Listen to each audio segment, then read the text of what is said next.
सालाना उर्दू पेपर के इदारिया कॉलम से एक अहम मौजू आपके सामने पेश कर रही हूँ।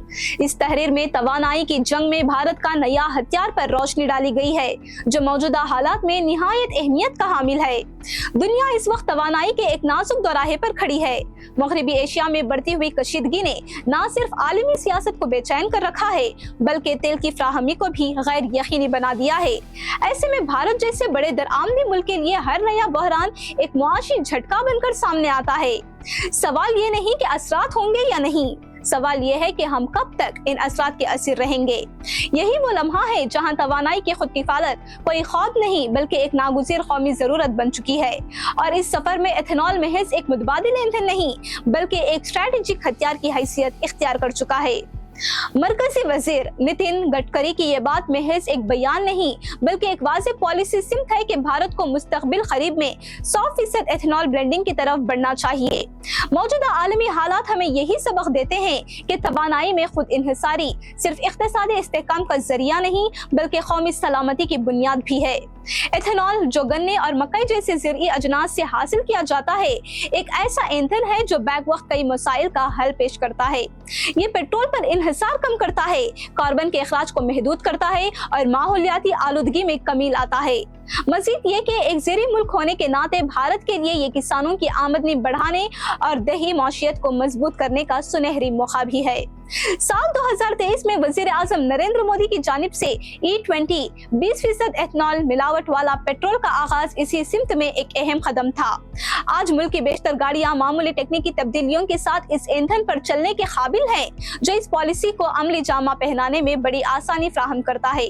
मगर सवाल अब भी वही है, क्या हम यही रुक जाएंगे या इस रफ्तार को मजीद तेज करेंगे?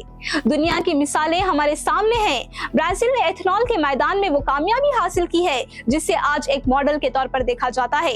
वहाँ फ्लेक्स फ्यूल गाड़ियां आम हैं और लाखों गाड़ियां मुकम्मल तौर पर एथेनॉल पर चल रही हैं। भारत के लिए ये सिर्फ एक मिसाल नहीं बल्कि एक वाज़ेह रास्ता है जिस पर चलकर वो अपनी तवानाई की तकदीर बदल सकता है। हकीकत यह है कि एथेनॉल ब्लेंडिंग महज एक तकनीकी पॉलिसी नहीं बल्कि एक हिम्मत कौमी हिकमत अमली है। ये तवानाई के बहरान का हल भी है, माहौलियाती तहफ़्फ़ुज़ का जरिया भी, ज़िरी खुशहाली का रास्ता भी और माशी खुदमुख्तारी की बुनियाद भी। लेकिन इस रास्ते पर चलने के लिए जुर्रतमंदाना फैसले दरकार हैं। आधे अधूरे इक़दामात से इस बड़े चैलेंज का मुकाबला नहीं कर सकते। मशरिक़ी वस्ता की सुलगती हुई जमीन एक बार फिर दुनिया को बता रही है कि आलमी सियासत के तेज झगड़ों में कोई भी मुल्क महफूज नहीं। भारत जो अपनी तवानाई की निफ़ से ज्यादा जरूरत इसी खित्ते से पूरी करता है, इस भड़कते हुए तनूर के दहकते अंगारों को रोजाना महसूस करता है। तेल की कीमतों का एक झटका और पूरी माशियत की सांसें फूलने लगती हैं। ये कमजोरी फकत इख्तिसादी नहीं, ये इस मुल्क की मुस्तकबिल पर लटकता हुआ सवालिया निशान है। ऐसे वक्त में एथेनॉल महज एक ईंधन नहीं, एक रास्ता है निजात का, खुददारी का और इख्तिसादी वक़ार का। भारतीय सनतकार खुसूसन डिस्टिलर्स बरसों से दरवाजा खटखटा रहे हैं कि पेट्रोल में एथेनॉल की आमिज़श को महज 20% पर ना रोका जाए।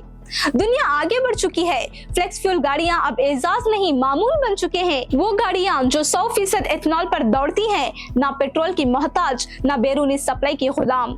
मशरिक़ी वस्ता के बहरान ये बावर कर रहे हैं कि तवानाई का इन्हिसार सिर्फ एक खित्ते पर रखना खुद को एक बेरहम दायरे में कैद कर देने के मुतरादिफ है। आज तेल सस्ता है, कल आसमान में। आलमी ताकतों की जंगे, मजहबी तनाज़ात, खित्ते की सियासत, इन सब की कीमत भारत पर पड़ती है और हम इसे एक कुदरती हकीकत समझकर बर्दाश्त करते रहते हैं। लेकिन अब बर्दाश्त का वक्त खत्म हो चुका। एथेनॉल सिर्फ ईंधन का मुतबादिल नहीं, ये कौमी हिकमत अमली है। भारत के पास आज एक सुनहरी मौका है, या तो वो आलमी तवानाई के गैर यकीनी खेल का हिस्सा बना रहे या फिर एथेनॉल जैसे मुतबादिल ज़राए को अपनाकर अपनी किस्मत खुद लिखे। ये वक्त मसलिहत का नहीं, फैसले का है। अगर आज हमने एथेनॉल की तरफ मुकम्मल अज़म के साथ कदम बढ़ाया तो आने वाला कल हमें एक खुद कफील, मजबूत और बावकार कौम के तौर पर पहचानेगा, वरना हम वही रहेंगे दूसरों के फैसलों की कीमत चुकाने वाले। तवानाई की खुद किफालत का सफर शुरू हो चुका है। अब देखना यह है कि हम इसे मंजिल तक पहुंचाते हैं या नहीं।